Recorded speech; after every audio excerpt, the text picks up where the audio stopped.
Hello, I am the Movie Nut, and welcome back to the channel. This video is going to be a little different than what I normally do. Normally, I'm sitting like over there with my background, and there's editing and intro and stuff. This video is very much just a spur of the moment type thing, so I have to give myself a little more headroom there. So the reason why I'm making this video is I went to go and see The Suicide Squad by James Gunn about a week ago today. I think it was last Friday. And it was really good, and I want to talk about it. But it takes a while for me to edit videos, especially because of how busy I am at the moment.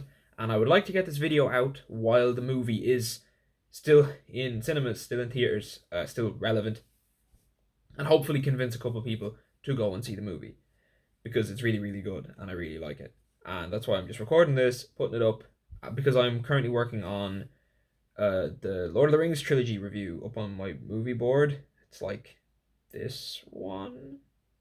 Yeah, I'm working on that, and I want those videos to be quite well edited. I'd like to write those. Lord of the Rings is a popular franchise. I'd like to give it like a really good attempt, a really good review. So they're going to take a little bit of time. So I'm going to be uploading sort of shorter, kind of spontaneous, sort of current film reviews or films that I've seen this year while I'm working on those. So with that preamble out of the way, The Suicide Squad by James Gunn. I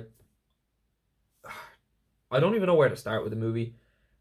James Gunn got the job when he was let go from Guardians of the Galaxy 3, and that he was then rehired. And between the negative critical reception to the first Suicide Squad, I haven't seen it. I have seen enough about it to know that it was not well received. I'm not going to talk about the film here because I haven't seen it though, so I'll hold off on that. But James Gunn was essentially given free reign with budget and content and rating to just make the movie he wanted to make. And what we got is one of the best superhero movies of all time. And I don't say that lightly. I'm a huge superhero movie fan, and in my entire life there were 5 superhero movies I would give a 10 out of 10 to. I'm not going to talk about what they are. But Suicide Squad, I'm going to spoil my rating for the end of the video, is joining that list. I would give this movie a 10 out of 10. Why? A combination of factors. The main one really is the fact that I cared about everybody. And that is rare. A lot of the time with big ensemble films, you care about a couple characters, the rest are kind of set dressing. But somehow James Gunn managed to get me to care about every single one of these things. Every single one of these weird, murderous psychos. So that was a really impressive thing. By focusing in on like core themes of, I suppose, family, isolation, abusive pasts, James Gunn was able to really get this emotional core in the film, specifically between characters like Idris Elba's Bloodsport and Ratcatcher 2, played by an actress I forget her name. I'm very sorry about that. Daniela something. I should have looked it up before, but I didn't. You know, or even Joel Kinnaman's Rick Flag and Harley Quinn, played by Margot Robbie. They have a really good emotional core. And King Shark, voiced by Sylvester Stallone, in one of his best performances, which is kind of funny, about a shark who just wants to eat people and make friends, and they don't go well together. And these things are just like buried in the film. Like the relationship between these characters is very important. The way they speak to each other is like, the dialogue's great. James Gunn always writes brilliant dialogue. So that was what got me into the film. It's also visually fantastic. Like there's unbelievable direction, editing, the stuff that makes my filmmaker brain go ooh is all in there. It's really well put together. Even if you didn't give a shit about all the characters, it's just a visually nice film. Like it's enjoyable to look at, which for me is huge. If I don't like looking at the movie, I can't watch it. What else? There's a lot of licensed music. The music choices are pretty good though. It's not too excessive.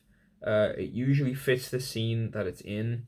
The gore is incredible. I like me some gore. I like cartoonish, over the top, just limbs flying and all sorts of stuff. I love that kind of stuff.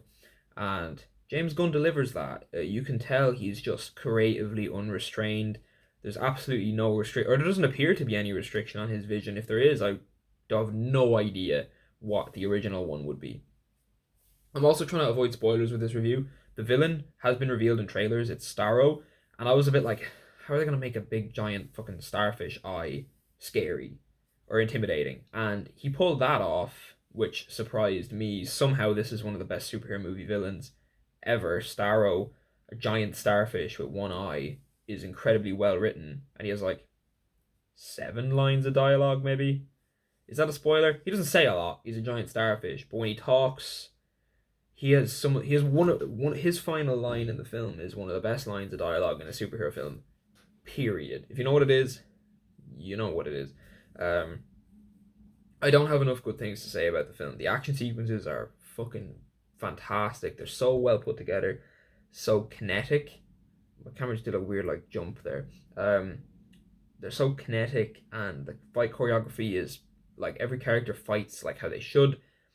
Um, John Cena's Peacemaker also steals the film. I like John Cena. I love John Cena from like his wrestling stuff, and then to see him act in something and be really good and kind of play an inversion of his WWE goody goody character where he's still doing the right thing, but he's gone way too far. It sort of feels like if John Cena in WWE was a villain or was a not nice person, he would be like Peacemaker's actually just John Cena turned up to like 400, which I think is really cool.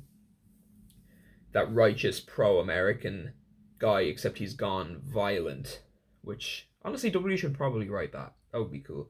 Um, yeah, that's pretty much all I have to say about the film. If you don't like this style of video, I apologize.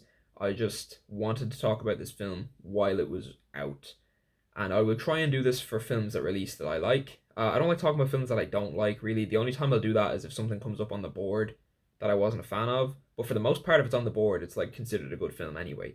I really don't like talking about films that I don't like that much. Sometimes I will, but not often. So I'm very happy to go to the cinema. I went with my girlfriend and her sister, and this is the most into a film I've ever seen my girlfriend be that she wasn't like that she hadn't already seen. Like this is the most into a new film she's ever been. So to sit and just watch it and just have so much fun out at the cinema. We were laughing, we were invested. I just like there's some of the kills in the movie I actually audibly was like, oh, like crazy stuff. Yeah, so I'm gonna give Suicide Squad a 10 out of 10. If you have the time or the money, go see this movie in a cinema. Please support your local cinemas. Don't be using a fucking dodgy box or trying to stream it online. This is a movie you want to pay to see on the biggest fucking screen possible. Uh, I've been the movie nut. I hope you guys enjoyed this more loose, off the cuff, as my friend would say, kind of video. And I will see you guys again in the next one, hopefully for a well edited, well crafted Return of the King, Fellowship of the Ring review. Sorry. I forgot the order of the movies. I'll see you guys again next time. Peace.